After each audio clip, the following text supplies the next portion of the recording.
Part 2 Personality Disorders.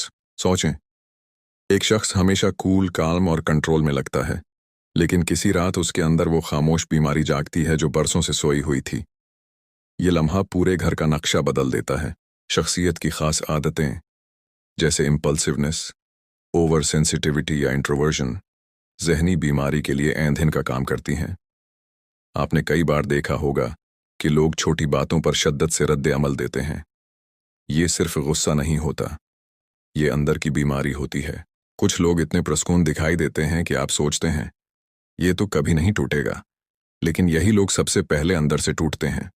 नफसियाती बीमारी शख्सियत को इस तरह बदल देती है कि पहचान मुश्किल हो जाती है, मोहब्बत नफरत में बदल जाती है, एतमाद शक में तब्दील हो जाता है।